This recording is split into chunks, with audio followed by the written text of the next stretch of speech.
So ఇరాన్‌లో యుద్ధం జరుగుతుంటే దానికి సంఘీభావం భారత్‌లో కనిపిస్తుంది. కేవలం కశ్మీర్‌లో మాత్రమే కాదు, హైదరాబాద్‌లో కూడా కనిపిస్తుంది. అసలు ఇరాన్‌కి, హైదరాబాద్‌కి ఏంటి సంబంధం? ఇరాన్‌కి భారతదేశానికి ఏంది సంబంధం? అంటే ఇరాన్ భారతదేశానికి ఒక మిత్రపక్షంగా ఉండే దేశం.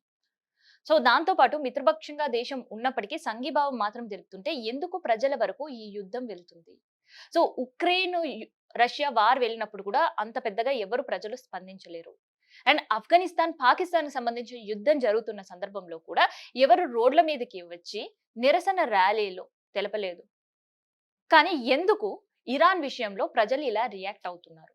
సో గతంలో ఎప్పుడో 1920 ఉండే శతాబ్దంలో ఇరాన్‌లో సేమ్ ఇప్పుడుండే అనుచితే అప్పుడు కూడా ఉంది. సో రాజకీయ అనుచితి కారణంగా చాలా మంది ఇరాన్‌లో ఇ ఉండేవాళ్ళు ఇటు భారతదేశానికొచ్చారు. సో భారతదేశం ట్రావెల్ చేస్తూ హైదరాబాద్ కూడా వచ్చారు. సో అట్లా వచ్చిన వాళ్ళే కుతుబ్ షాహీలు, నిజాములు అని కూడా చరిత్ర చెప్తుంది. సో అట్లా వచ్చిన వాళ్ళు కొంతమంది మనని పరిపాలించి మనని ఇబ్బందులు పెట్టిన రోజులు ఉంటే, ఇంకొంతమంది మాత్రం ప్రజల్లో మమేకమై ఇక్కడుండే వాళ్ళ ట్రెడిషన్స్ నేర్చుకొని, వాళ్ళ ట్రెడిషన్స్‌ని కూడా ఇక్కడ ప్రజలకు నేర్పించిన సందర్భాలు కూడా ఉన్నాయి. అండ్ వాళ్ళ ఫుడ్ కల్చర్ కూడా ఇక్కడ హైదరాబాదీలకు మమేకం అయిపోయింది.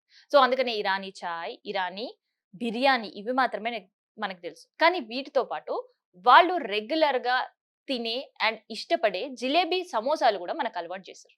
సో దాంతో పాటు బిస్కెట్ కూడా ఉస్మానియా బిస్కెట్‌గా ఏదైతే మనం పిలుచుకుంటున్నామో, సో అది కూడా ఇరాన్ నుంచే వచ్చింది.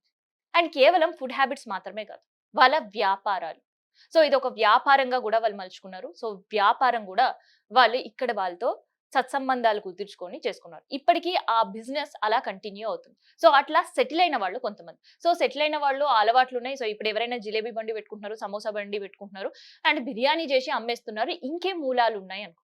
కానీ ఇప్పటికి ఇంకా ఇరాన్ నుంచి హైదరాబాద్‌కి వచ్చి చదువుకుంటున్న విద్యార్థుల సంఖ్య వందల్లో ఉంది.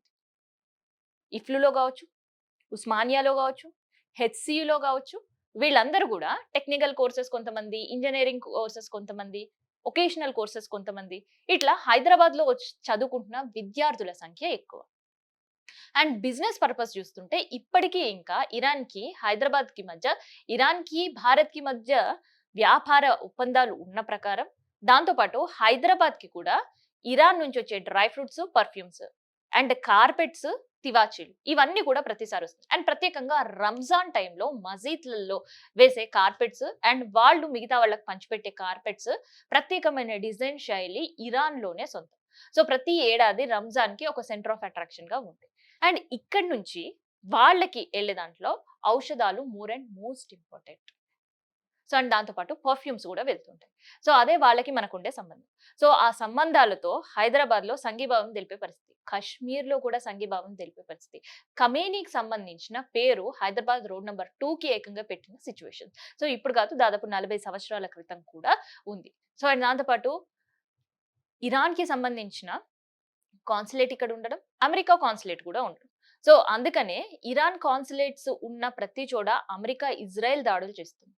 అండ్ అమెరికా, ఇజ్రాయెల్ కాన్సులేట్స్ ఉన్న ప్రతి చోట కూడా ఇరాన్ దాడులు చేస్తుంది. కానీ హైదరాబాద్ మాత్రం చాలా సేఫెస్ట్ ప్లేస్. ఎందుకంటే అటు ఇరాన్‌తో పరిచయాలు ఉండడం, మిత్రపక్షంగా మెలగడం. అటు ఇజ్రాయెల్, అమెరికాతో కూడా ఒప్పందాలు చేసుకోవడం అండ్ యుద్ధం ప్రారంభమయ్యే ఒక 3 రోజుల ముందే ఇజ్రాయెల్‌కి ప్రధాని విజిట్ చేయడం అండ్ వాళ్ళతో కొన్ని ఒప్పందాలు చేసుకోవడం. సో ఇలా భారత్‌కి సంబంధించిన ఎక్కడ ఏ ప్రాంతంలో ఇప్పటి వరకు డ్రోన్‌లు కావచ్చు, క్షిపణులు కావచ్చు, వాళ్ళ కాన్సులేట్‌లు ఉన్నప్పటికీ, వాళ్ళ ప్రజలు ఆ దేశాల్లో ఉన్నప్పటికీ, ఈ 3 దేశాలు కూడా ప్రతీకార చర్యలు భారత్ పైన చూపించాయి.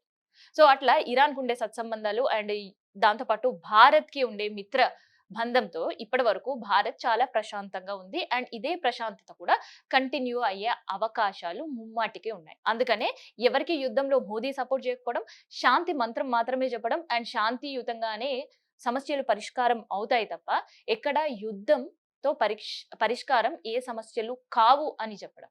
సో ఇదంతా చూస్తుంటే అటు హైదరాబాద్‌కి, ఇరాన్‌కి ఉండే సంబంధాలతో పాటు భారత్‌కి యుద్ధం జరుగుతున్న దేశాలకు ఉండే సంబంధాలు కూడా ఇవాళ తెరపైకొచ్చాయి.